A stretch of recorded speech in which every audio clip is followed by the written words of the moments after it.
Charisma Quotient. I'm your host, Kim Seltzer, a dating and makeover expert, where I will help you build confidence, make connections, and find love from the outside in.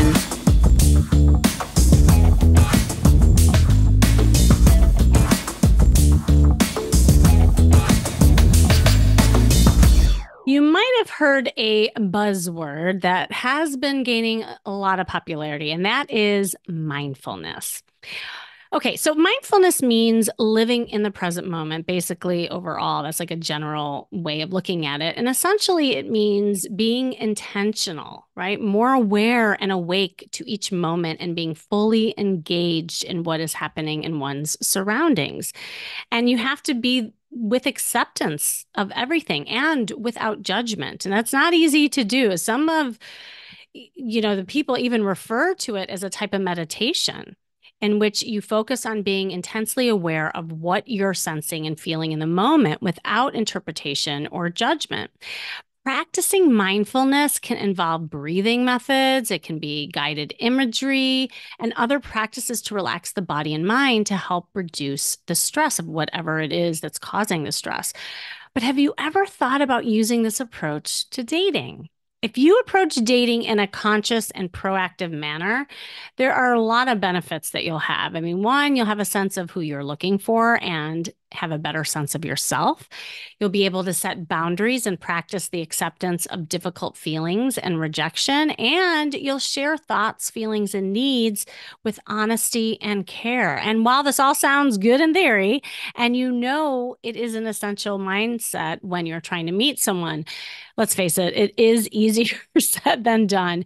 And you might be someone who is just riddled with thoughts in your head, or you tend to overanalyze every little thing to death. And that just brings you out of the moment. And that is a total date killer or flirt killer the minute you get out of that moment in your head. And that very thing is also what causes you to connect. So if you're not really in the moment, then you're not able to authentically connect with that person. So you might log on to these dating apps and you're scrolling mindlessly. You complain about not being able to meet anybody, but you ignore good opportunities to do so. Or you move through, the dating on autopilot without stopping to have a real conversation and listening to a person to learn more about them. Or you might, be more reactive kind of person than proactive when it comes to dating or flirting. So you wait until somebody approaches you or makes that first move rather than just going after what you want and initiating action in that moment.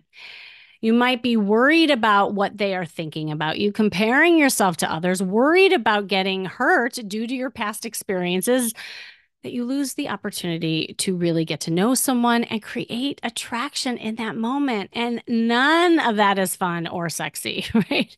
I remember there's a woman that I was working with, and she came to my dating retreat, and she was so riddled with anxiety, worried about everything. Now, she had a very narcissistic relationship prior to that, right? So there was a little bit of post-traumatic stress from it, and she was moving through the dating world, almost like numbing out, but really it was a way for her to not feel, not to get connected, not be really exposing herself into something, because she felt like that would be dangerous for her. There was a subconscious thing happening with, the way she was interacting with men to protect herself.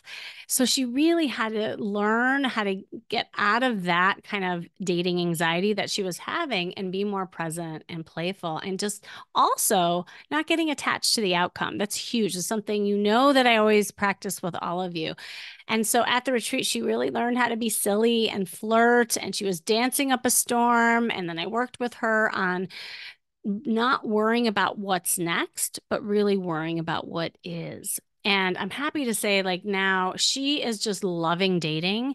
She's not getting attached to the outcome. She's so much calmer in the way that she's approaching things with men, that she's enjoying every single time she is on a date. And that is going to help her get to the right kind of relationship in the end. So when you date mindfully, you will have the opportunity to learn more about yourself and others and grow in your exploration and through your experiences. So with me today, I brought the perfect person to talk about this stuff. He's a fantastic man that I met at a podcasting summit, and he's a fellow podcaster. I just was on his podcast, so you have to check that out. And I recently met him and we were talking about mindfulness, and he really incorporates this not only in his podcast, but what he has done. So he works full time as a mindfulness coach, a speaker, a podcaster. In 2003, he became passionate about helping bullied children, and he was seeing the negative effects of bullying in school where he taught. And so he left the teaching profession and became a full time entrepreneur, delivering the anti bullying and respect and mindfulness. And he just talks about mindfulness in general, and the connection between bullying and mindfulness is clear. Bullying declines when mindfulness is prevalent. He is also a co-writer with Brian Tracy of the best-selling book Cracking the Success Code. Welcome, Bruce Langford. Are you there? I'm here. Yes, it's so great to be here. Thank you for inviting me on your show, Kimmy, and thank you for the great introduction and the very insightful thoughts about mindfulness.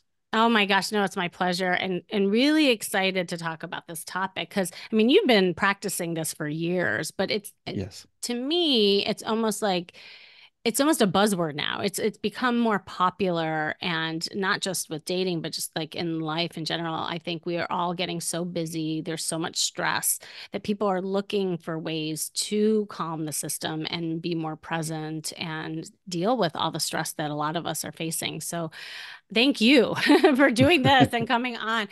But I always love hearing people's backstory because I mean, I know a little bit. You and I were chatting, but I don't know all of it and what got you into all of this. Yeah, well, you already mentioned I was a teacher. I had some real stress challenges when I was a teenager, and when I was a young kid, my mom was very depressed. And I Mm. had four brothers and two sisters. And when I came along, she was like, okay, Bruce is going to be the person that's going to help me. He's going to be the one because I was on a farm. My two older brothers were the ones that were out helping my dad on the farm and doing the farm work. And then so she had decided that I was the one that was going to be helping me. And so what I learned years later is that if an adult is depressed and discouraged and very in such a bad way and they reach out to a child for help, Mm. that is a problem. you know that really turns out to be a problem later in life, which I learned about. And so one of the things that happened to me was that I didn't find my voice. And when I became an adolescent, my voice did not change. And I had this very high, squeaky little falsetto voice. And I had no idea why. And I had no idea why all through my teenage years, up to the time I was 20, 21, I was talking in this little tiny falsetto voice. And it was Wow. humiliating. It was discouraging. It was bewildering. And so I sought help for that. And finally, through a therapist, that therapist said, well, you just haven't found your voice. You have a voice down there that belongs to you. And for whatever reason, you're just not using it. And so that therapist helped me with that. And I found my voice. And then I was like, oh my gosh, I was facing a whole new exciting world where I would be able to do cool things and I could sing and use my music and maybe even be a teacher and things like that. And so it was like totally exciting. And but now that I'm later on in life, I still look back and realize that that did have a lasting impact, growing up that way. And so that's a little bit of my story, Kimmy. Oh my God, that's fascinating. And when you said that you had lost your voice, I was thinking of it like a metaphor, like, Right, of you course. weren't right, but that it physically manifested in your actual Yes, voice. I mean, what a exactly. powerful kind of way of looking at it. And here, full circle, you come and you're this like big podcaster where your voicing Right. Yeah. yourself and your opinion. I always Yes. say our challenges usually become our gifts, Yeah. and it's True. just how we overcome them and how it gets, like implemented too. It's like I always joke, Yes. I used to be the worst flirt ever, and here I do like flirt workshops now, right? So I love that Yes. story. Well, so how did mindfulness come in with your story then? Well, so what happened was I was a teacher. I was a music teacher and Mhm. absolutely loved teaching music and teaching band Oh, and wow. all that kind of thing. And but I started to realize that some of my students were just so unhappy, so miserable because they were being bullied.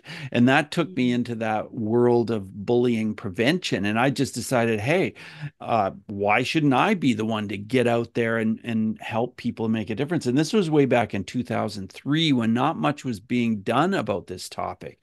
And so I created a musical program and I went on the road and I created an alter ego for myself that was a very, very different person from myself.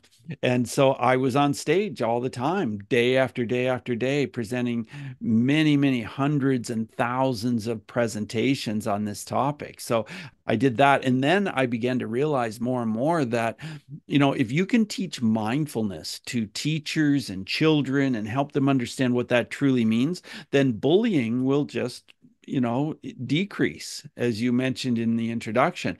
And so then I started being really passionate about mindfulness and started the Mindfulness Mode podcast and started doing coaching and became a hypnotist. And I do hypnosis now to help people. And so all of that transpired.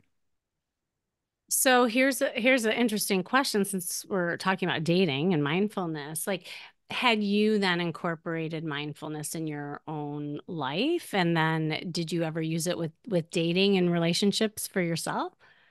Yes, I did. I used it in order to basically find my first wife or my second wife.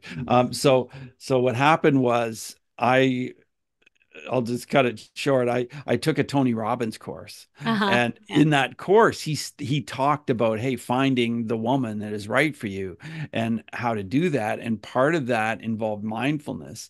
And I just thought, well, I'm just going to do exactly what he says because I want to have a partner. I want to have a wife. I want to have that in my life. And so I just set out to do exactly what he taught. And so I mindfully went ahead and I found this woman, and she's still my wife. And this is 25 years later. You make it sound so easy and magical. It's like just practice mindfulness and you will attract your next person.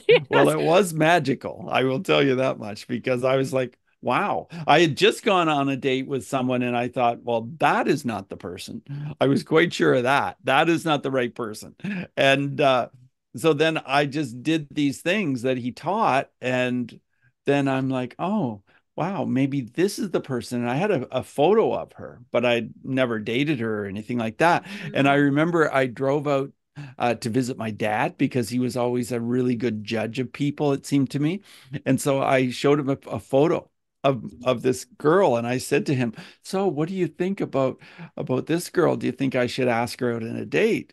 And he looked at it, and my dad was always very touchy feely, and so he ran his hand over the photo, just like ran his hand over the photo and looked at it, and then he looked up at me in this very slow voice that he had, very thoughtful voice, and he said, "You date her right away. Call her as soon as you can." Oh my God, that's And the rest hilarious. is history. Yeah. Oh my God. Well, okay. So was there any like techniques that you used? I mean, maybe it was like some of the things that you learned at Tony Robbins, or maybe things that you actually teach today that helped you kind of maybe overcome some of your fears of rejection or things, it can, especially, and this is so common, right? Like people are more nervous around somebody that they're interested in or attracted Yeah. to. And especially if you've had a history of things not working out, like I'm just curious what happened to you. Definitely. Definitely I use techniques. And what I did was I was just said like a mantra to myself, just be yourself. Bruce, Mm. be yourself. Just take a deep breath and be who you are.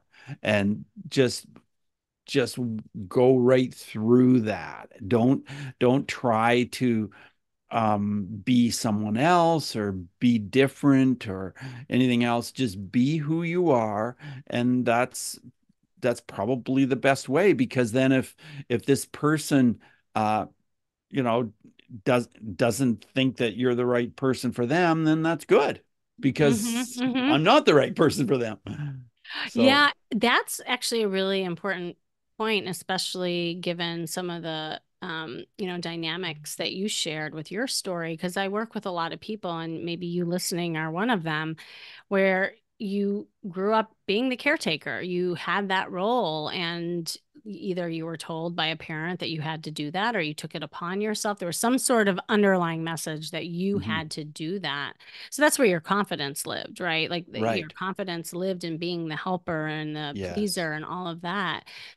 And the what you just said is really important, is to not like be something that you're not, and Right. do something that makes you feel good, and and really go after something that you want. How did you make that switch? Because I think that's the key thing. Because you could say, well, I'll just say a mantra and then everything will be fine. But I'm sure there was some work that you had to do along the way to overcome some of that.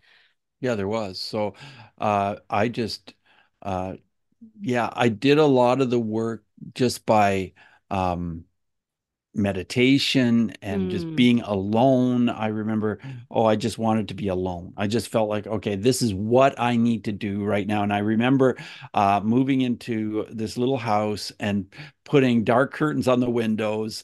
And I'm like, oh my gosh, I just have to go in this little house and just be there and just do this thing, you know? And Mm. then I think it was like 8 months later. It's like, what am I doing with these curtains, with these dark curtains on the windows? You know, and I was like pulling curtains back and started painting lighter colors in on the walls and all that kind of thing. And then I realized, oh, I think I must be kind of getting to be on the other side of that. And then I felt much Oh. better, and I felt like, yeah, I'm ready to get out there and meet someone. And yeah, I just want to just be as real as I possibly can. Just be the person I am and not try to pretend I'm something else. Yeah. Oh, that's a cool vision too, to think about. Like it's like painting a different picture or creating a different story, right? In a creative sense, or maybe writing a song Yes, that is a new song, about you. And I think any of those kind of creative things can really help someone tap into something different. I mean, I do that with wardrobe a lot. I call it a right. costume. Like even if you Yeah, don't think you're sexy, act as if until you become. And that's an important distinction in being something that you're not. Is like there are pieces of everybody that maybe want to come out, but you're scared, so yeah, it's like giving yourself permission to have something different come out, whether it's through vision, through wardrobe, through painting, whatever that might look like. But I think having that tangible vision is such a powerful tool. yeah. I think so too. Yeah. Yeah.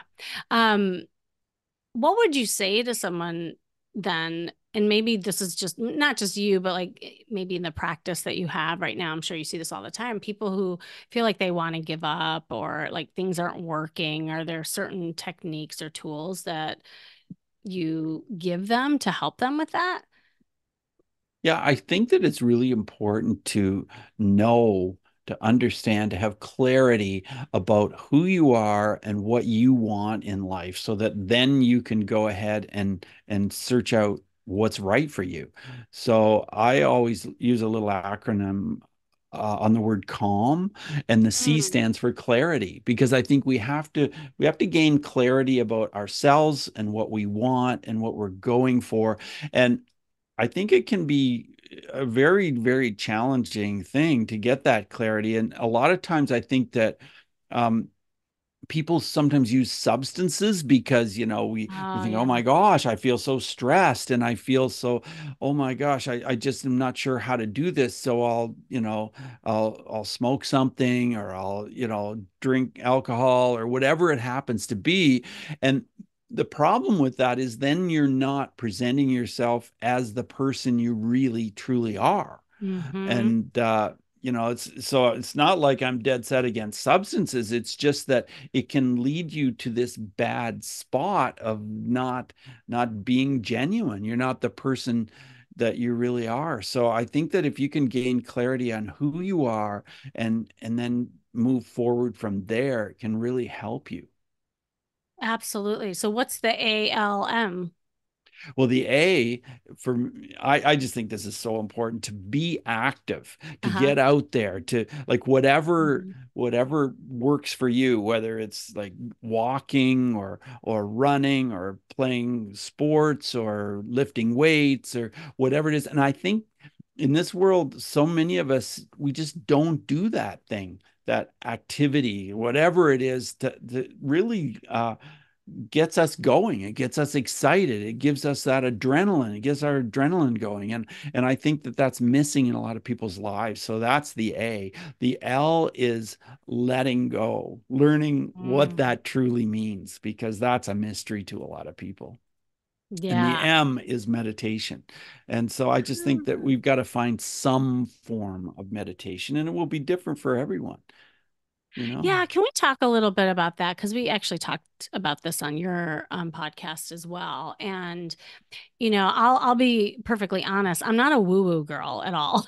Yeah. People who listen to my podcast, they know this is not like anything different, but I'm more about, action and practice. And Yeah. yet I still believe in the laws of attraction and the energy that we have and how that relates to what we attract in. And so with like meditation, I know there's a lot of people like me who get antsy during meditation. Like they Sure. don't want to just sit there and go kumbaya, with Oh, yeah. with your hands up, that kind of Yeah. thing. Yeah. Are there different kinds of I would love for you to talk about the different kinds of meditation that are Well, out there. yeah, there definitely are different kinds of meditation out there. And the important thing to remember about meditation is not to get caught up in the word or whatever connotation that word creates in your mind. Because a lot of Mm, us might think, oh, meditation, oh, give me a break. I'd rather get out there and do anything else except that. But we really can thrive if we give our minds the opportunity to just have some space, because that's what we're really doing, is having some space. And so whatever that means for you, maybe it just means taking 30 seconds and just being quiet and just letting ourselves just sit there and just put on a timer for 1 minute or 2 minutes and just see how that feels. And I've had people that I've coached who said, well, you know what? I did that. I did what you told me, Bruce. And I realized I've never actually done that before. And ah, it's a pretty simple, straightforward thing to do, to just have a couple of minutes of silence, but just see what happens. Don't fight it. Don't mm, worry about, okay, I had a million thoughts. Well, okay, so what? And just let it happen. And mhm, as you do it, then you will start to realize, yeah, it's okay to have thoughts and let those thoughts go by, just like leaves or sticks floating by on a river, and just let mm, that happen. And as you do it day after day, you will start to reap some benefits from this. You will mm, start to feel more grounded. You will start to have more clarity in your life. You will start to think about how judgmental you might be or you might not be. And that's an aspect of mindfulness that you mentioned at the top of the show. And it's a real tough one. It really mhm. is. And we can learn a lot by understanding how to let go of being judgmental. It's really hard. I mean, I work with so many people who are worried about what other people think and feel, and then it causes them to hesitate or not, take Yeah, action with that's right. whatever it is. And I love what you're saying because I also have a lot of people who are busy professionals, but then they get caught up in the dynamic of being busy, if you know what I Yes, mean, I do. and that's partly an addiction. That's part of numbing out. It's kind of like what you were talking about before. Maybe it's not a drug in the formal sense, but it's a drug in that they don't have to like stop and really think and feel because they don't want to, or maybe they're going through something, or it's scary, or whatever is going on. So I love that whole notion of just every day giving time and space for yourself and whatever that looks like. So it doesn't have to be the kumbaya thing that No, we're it talking about. doesn't. It doesn't have to be that, Kimmy. It doesn't. Right, right, right. Do you recommend visualization with that? Like having certain pictures in your mind as you're doing it, or is it not necessary? I mean, it Well, could be a good thing, but it doesn't have it to be. can be a good thing, and it depends on the person because we're all so different. I started out years ago with guided meditations. Oh, you That did? really Okay. helped me. Yes, Mm, guided meditations that I just went online and I just found some and I made some of my own.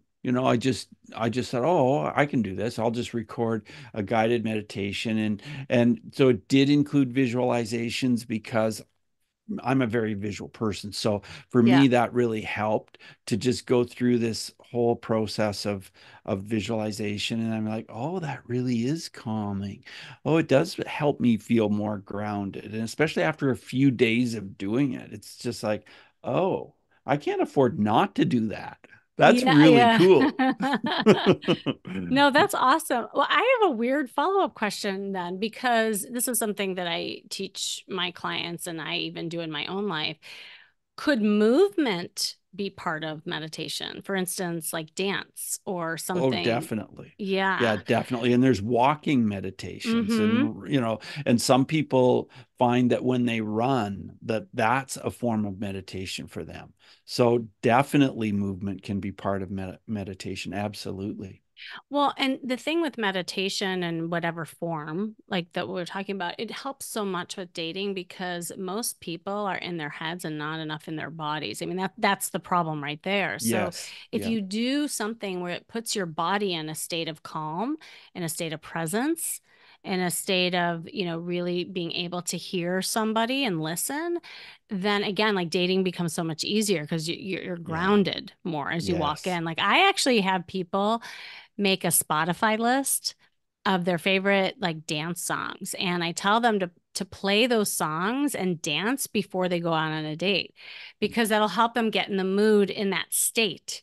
And to me, I feel like that's meditation, right? Yeah. Yeah, I do too. That's a great idea. And you know what? With meditation, you may not notice as much what it's doing for you, but then when Hmm. you go out on a date with someone else, they are going to pick up on it way more than Oh you yeah. will ever know. They're like going to feel, oh, this person is really grounded. Oh, this person is very centered and seems, don't you agree, Kimmy? Oh my God, 100%. Yeah. Yes.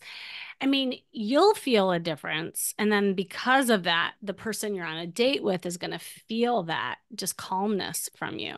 I Yeah. know, like, have you ever been on a date or an interaction with a person and they're like anxious and they're in their head, they're Oh, looking yeah. around? It makes you fidgety and feel It weird. does. And yeah, so that's a really good point. And that's where the Yeah. yin and yang happen is, people will Yeah. come back and say, oh, I had the worst date, but yet they weren't in a good state to begin with. Exactly. Yeah, there are so many times when I've felt like I've got so many things going on and I kind of felt scattered and I'm like, oh my gosh. Well, if I'm around another person that is like that, I want to leave. Like I want to Yeah. take a break from that, right? Right. I want to be around someone that's more calm. And so if Hmm. I'm more calm, then I'm sure if I went out on a date with someone, maybe if I went out on a date with my wife, for instance, she would be way, way happier and more content, if I were that calm person rather than that scattered person. Well, and to your point, it never really stops, right? I always say you're No. always dating your partner. So whether you're Yeah. married or just dating somebody now, like mindfulness is something really important to incorporate in any kind of situation. Because I was going to say, like when you started practicing mindfulness and then you attracted your second wife, did you find that she was a different kind of person because you were different? Um, that's a good question. I think Yeah, I think that's true. I think that I did find that. Yes. Never I thought of know it it's that way. well, right. I mean, a lot of people don't because you think, oh, well, I just happened to meet someone different. But then I always like to put the empowerment back on people. It's like, well, you attracted something different because there was something that you were doing that was different, or you were in a different state, or you were in a different place in your life, that kind of thing. And it's to the point that we're talking about. Like, if you go in with mindfulness and a little bit more calm, you're going to attract a different energy with that. Totally. You totally are. Yes. Well, I love this conversation. So, is there any kind of like client story that you wanted to share around this where you help them use mindfulness to kind of get over a certain challenge?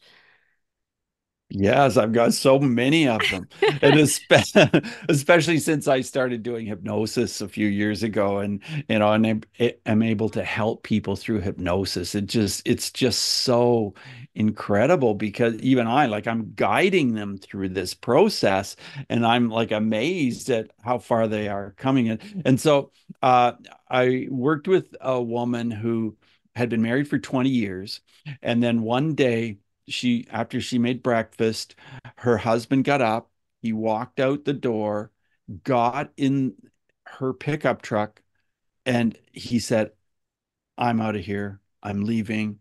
Oh, That's it.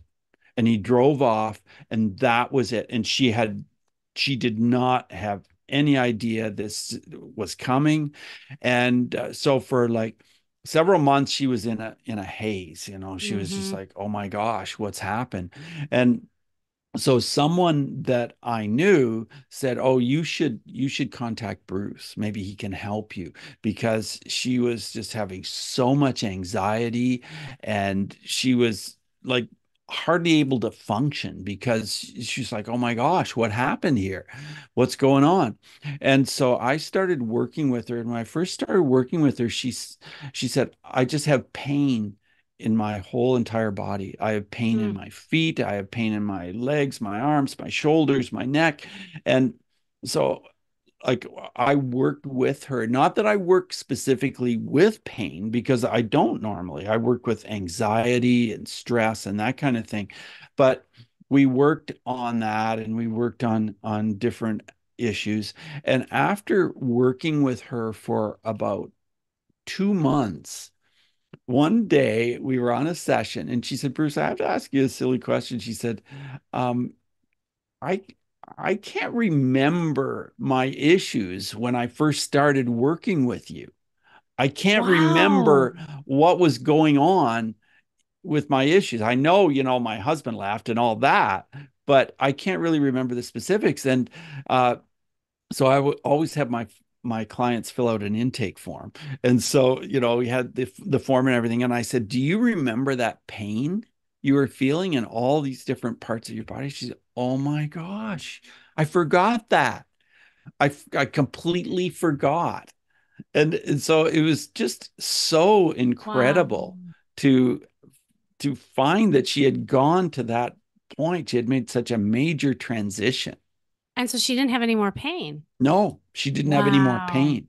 And then she realized that the pain was connected to the anxiety. Yeah. It wasn't, it wasn't that she had arthritis or she had a specific thing Mm. causing the pain like that. It was caused by her anxiety and stress. Wow. I said the mind and the body is Oh, so powerfully so connected. It's powerful. crazy. And Yeah, that's why I love what you do so much. And that, with a few techniques and a few ways that you can help people just really like kind of take that power back and have control over the body, and the results, that they're wanting to achieve in their life. I think it's awesome. And I yeah, always say, like, there's so many different modalities out there that can help people, and it always true. takes a village. But this mindfulness and hypnosis is like a different kind of, I think, techniques that could really, really like move the needle for people. So Yeah, that's for sure. awesome. That's Yeah. awesome. Oh my God. Well, so do you have any kind of last words of wisdom or gold nuggets that you wanted to share? And then please let everyone know how everyone can find you. Oh yeah, absolutely. Yeah. So, you know, I mentioned just briefly about letting go, and Yeah. I think this is one of the things that is sometimes overlooked is that it's really important to understand how to let go and what that really means. Because, Hmm. I remember years ago I was like, "What?" I was thinking, what's that all about? But it's worth looking into. And you can check out the book Letting Go by David R. Hawkins is a great book to Oh. read about that. And it's just really important to think about this every day, even if it's for a few minutes, to learn how to let go. And mindfulness can be part of that. And it will just feed you. It'll give you a better life. It'll make you happier. And yes, you can check out my podcast, Mindfulness Mode, check out my website, mindfulnessmode.com. And if you're experiencing anxiety or stress of any kind, just reach out to me, Bruce at mindfulnessmode.com. I'd love to hear from you. And I just really appreciate you, Kimmy, having me on your show. This has been so much fun. Thank you. Oh my God, you're welcome. You probably never thought about mindfulness and dating until now. I'm sure you see it in your office all the time, but just really Yeah, as is the way that we were talking about today. So, Bruce, thank you so yeah, much. I'm so happy we met and to yeah, be me too. continued. Yeah, for sure. Thank you. And thank you for joining me today, you listening. This has been the Charisma Quotient. I'm your host, of course, Kimmy Seltzer. And remember, you can build confidence, make connections, and find love from the outside in. And if you want to know more, make sure you go to my site, kimmyseltzer.com. And if you are having difficulties being present and having some anxiety that is paralyzing you to the point of it is affecting your dating life, then hop on a personal call with me to map out a strategy. I'd love to help you. Just click the link you see in the show notes to do that. And remember, working on you is working on your dating life. That's all for now.